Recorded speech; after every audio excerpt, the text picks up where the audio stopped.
Hey guys, what's up, Cardocka here, and today I'm here with another Digimon deck profile. Today we'll be going over deck profile on the new Imperialdramon Fighter Mode deck. So without further ado, let's get right into deck profile.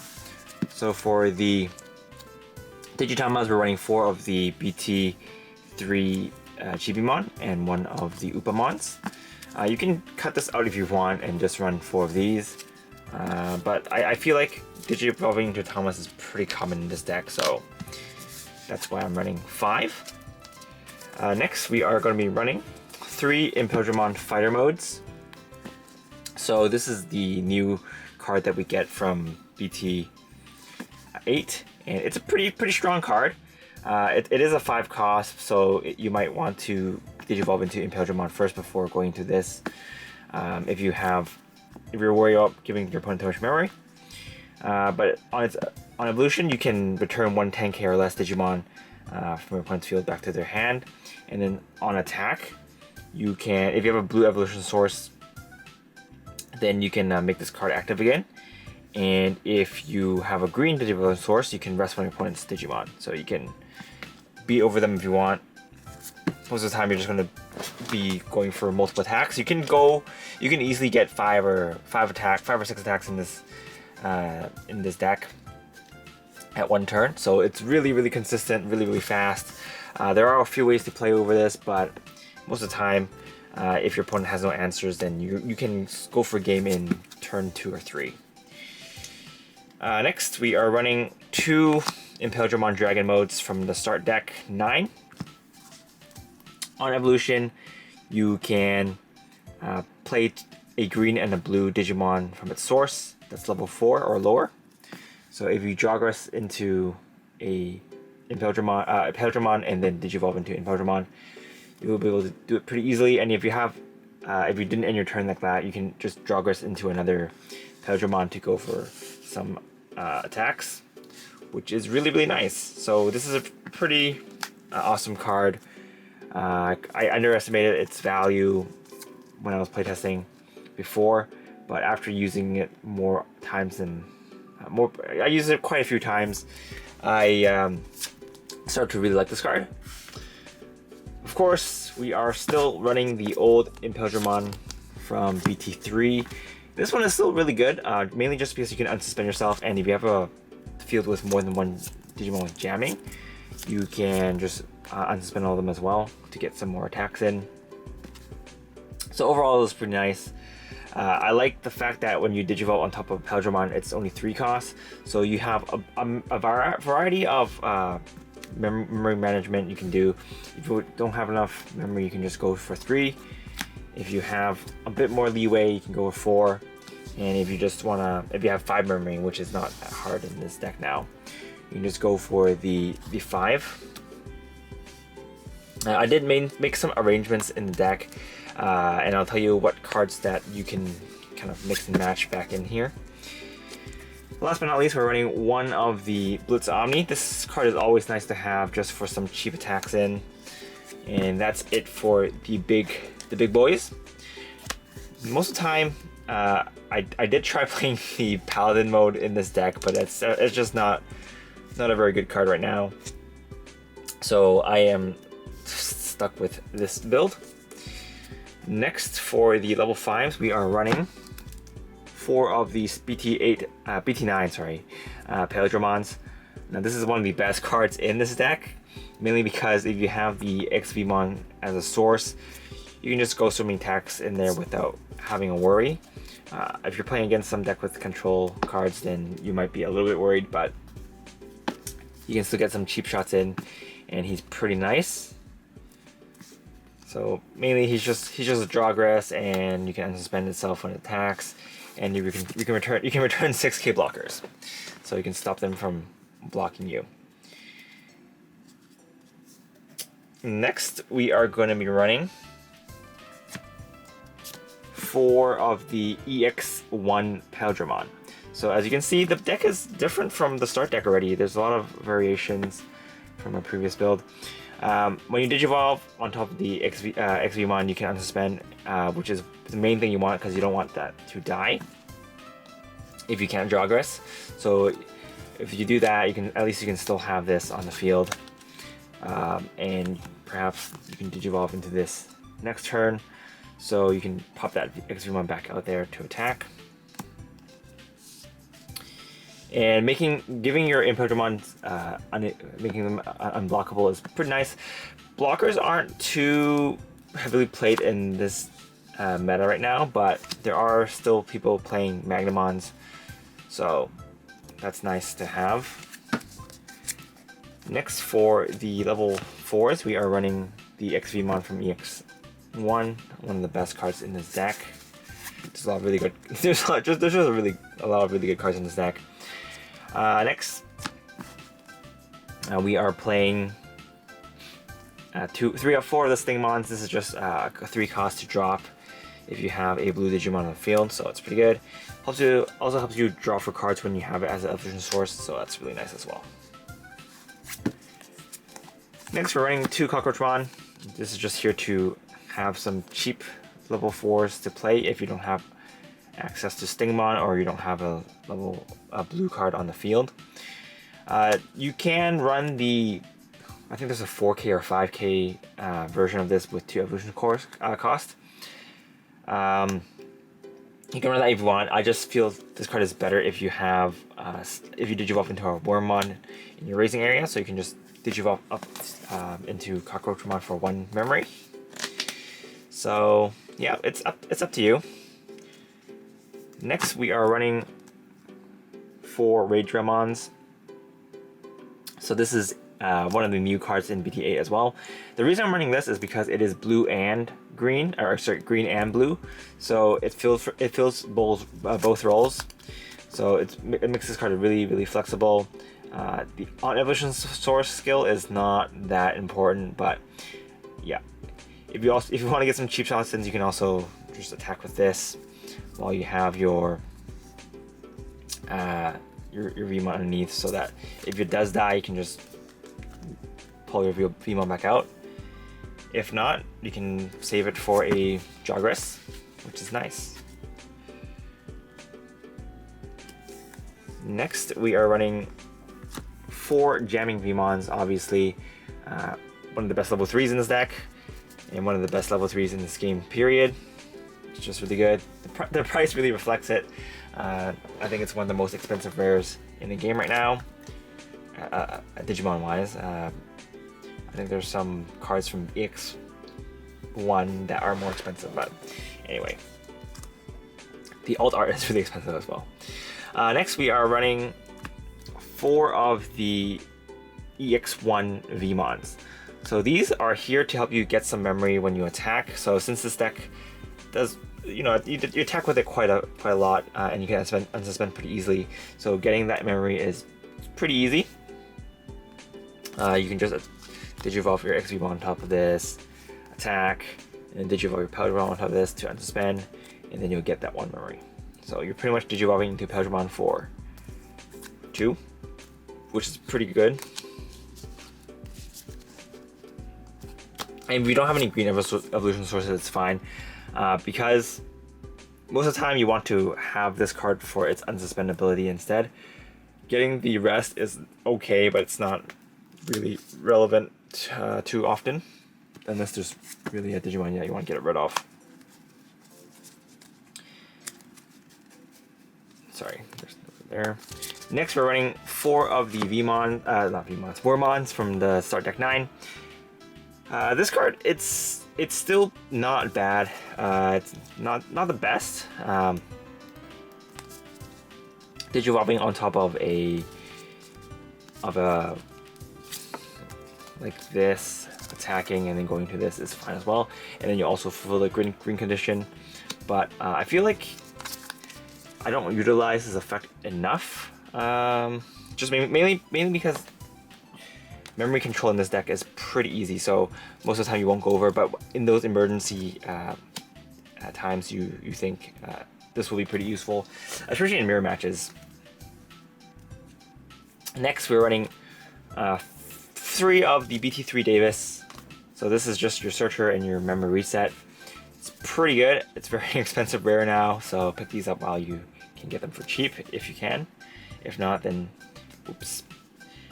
And next, we're running 2 of the new Davis and Ken. So this activates during the beginning of your main phase. So if you push your Digitama out, or push a Digimon out of your raising area, you'll be able to activate its effect still. So you'll get at least 1 memory. If you have both colors, they get 2, so it's pretty good. And the second effect is also pretty good. If you have a dual color Digimon Digivolving, you can rest his tamer to make that Digimon active again. So you can extend your combos. For example, if you attack with either of the Imperialdramons, Imperialdramon, sorry. If you attack with this, or you attack with this, and you have these on the field, if you Digivolve, if you have enough memory, it might be better with this one because you'll get fulfilled both the green and blue conditions. So if you attack with this, unsuspend, or not unsuspend, you Digivolve into your, where is it, fighter mode. Digivolve into your fighter mode. You can suspend this to unsuspend that so that you can get 2 more attacks in with this. So that's already 3 attacks, and that's not accounting for the Imperialdramon attacks that you did. So getting that many attacks in is definitely not that hard. So I'll do the attack pattern a bit later. Just let me finish the deck list first. Next we have, last but not least, we have the 4 Ice Balls. Ice Ball is, I think it's going to get banned soon. It's just too good of a floodgate card, and yeah, if you're getting the EX set, definitely pick these up. What I think is they're gonna wait for the EX set to drop first before announcing the restriction list. I honestly think this is a very high chance for this card to get restricted or banned, just because it's so anti-fun. But it is a really strong card, so we're running those. I was running 3 before. 3 is perfectly fine, but I run the extra 1 just to increase the consistency. But there's a lot of cards that you can mix and match in this deck if you don't like the current ratios I'm running. I'll give you guys a quick list of some alternate cards that you guys can run instead. So first up is the Unsuspend XVmon. This card is not as good as it was before because we have Imperialdramon now, which is what I cut it out for. If you're relying a lot on your jamming Vmon, this card is still really good though because you can unsuspend it. But personally, I don't really need it in my deck. But there's still people that are running this, which is fine. Next is the Magnamon. If you want to have a blocker in your deck, Magnamon is definitely the way to go. It's nice and big. It's 7k. It does cost 3 if you Digivolve on top of Vmon though, so it might be a bit costly to some people. But I think it's still a pretty good card. And if you're attacking with jamming Vmon and you attack Digivolve on top of this, you can unsuspend it, so you can get a free shot in. So it's pretty good. Honestly, I rather run the Imperialdramon for consistency over the Magmon though. But I think some people would run the Magmon instead, and some people would just have a different ratio with my build. They might cut out the Cockretron for the Magmon, which is perfectly fine. Next is the Blue Memory Boost. I was running 3 Ice Ball and 1 Memory Boost before. Memory Boost is a really good card. I don't know. I think it's fine to run it, but I think this deck is consistent enough already, and you can kind of do your memory manage pretty well. But there are times that this card does really help you out when I was in a pinch, when I was short on memory and stuff. So I think it's pretty good. Next is the Bt3 Pal Dramon. This card is not as good now because mainly because there's a lot of ways to give your Digimon jamming. So if you have a jamming XVmon and you Digivolve this on top of that, it's counterproductive, so that's why I'm not running this anymore. But if you don't like having 4 of the EX set Pal Dramons, you can run 2/2, which is what I did before as well. But I felt like this card just doesn't have much value anymore in terms of making good Digimon lines. Of course, you can get the extra attack in, but there's other ways to do that now as well, especially with the new tamers out. So there's that. And next we have Nega Death. This is a very, very strong card. It's 9 cost to play, but you can arrest one of your opponent's Digimon, and then you can choose 10 of your opponent's Digimon that are arrested or suspended. Then you can put them to the bottom of your opponent's deck. So it's really, really good, but it is 9 cost, and the security skill is not as good. You can just arrest one and then choose one to put to the bottom of the deck. But it is still an option. I see people running this, and when I do see people running this, I do get a little bit scared attacking into it. But I think yeah, it's a bit too much for my liking. I like the ice balls instead. Ice balls are good as a defensive as well, because it does give you memory. So your opponent is playing with very little memory, then they might have to, if they attack, it might end their turn. So pretty good. So let's go over the attack pattern for deck first.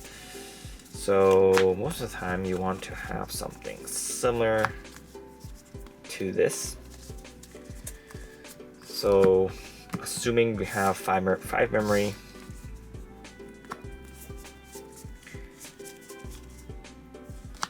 maybe not 5 memory, maybe you push this out, you hard cast this, so you have 2 memory left. That's okay, you can save it for next turn.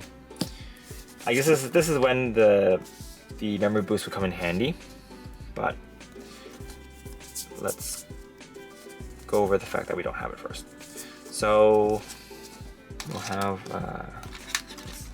this as a memory counter. Alright, so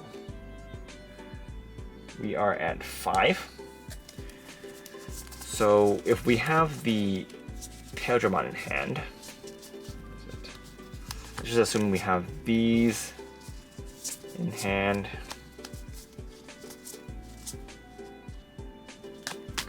Yeah, let's just assume we have these in hand. So what you want to do is attack with this. You're probably not going to attack with this because you just hardcasted it. Oh, so we're just going to hardcast this because we have the memory to do so. When you Jogress,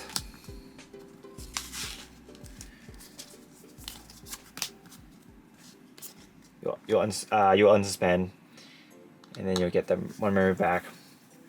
And then you attack, unsuspend.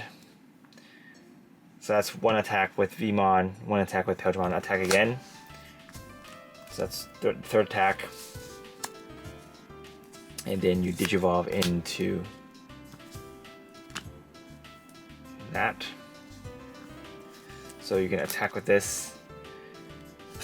And normally it'll be stuck in, wait, sorry. Yeah, you'll attack with this and it'll be stuck. But that's okay because we can Digivolve into the Imperialdramon, and then unsuspend that by just tapping this tamer. So that way you're safe for next turn, and then you can remove a 10k or less Digimon. And you removed a 6k or less with this. So that's quite a lot of removal and tax. If you have the Stingmon and the XVmon already, then you can do it for 5 memory. So it really depends on what your opponent has on the field. If your opponent playing a control heavy deck like yellow or red, then you might have a harder time. Actually, even with the mirror matches now, it's a bit harder to maintain your board. So you kind of see who has a better hand and how much you play the memory game. Main problematic matchups I had playing this deck was against security control decks, because obviously since this deck relies on attacking so many times, when they get stopped by a option card or your Digimon gets deleted, you just start right in your tracks, and you have to rebuild your lines again. So it's not fun to play against security control decks, but over against other stuff, you have a pretty good time. Even against red decks, if they're not running the Gaia Force, or they're not running enough Gaia Forces, you know, hitting them, you'll be fine. I guess mirror matches is kind of annoying as well, because if they have Ice Wall, if they place an Ice Wall down, you won't be able to attack that many times, and you have to wait. So it's kind of just to see who has more Ice Walls in the hand first before your opponent just onslaughts them with attacks. But yeah, that's pretty much it for this video, guys. It's been quite a long video. This is just a deck that I've been playing a lot of, so I have a lot of opinions on this deck. But it's really fun, and it's very strong deck, very fast. But yeah, that's pretty much it for this deck profile, guys. Hope you guys enjoyed it. This is Kartaku, and I'll see you guys next time. Oh, make sure to use the affiliate links down below if you guys want to support the channel. It's getting a bit late, so I'm stumbling all over my words, but anyway, hope you guys enjoyed this deck profile. This is Kartaku, and I'll see you guys next time. Bye!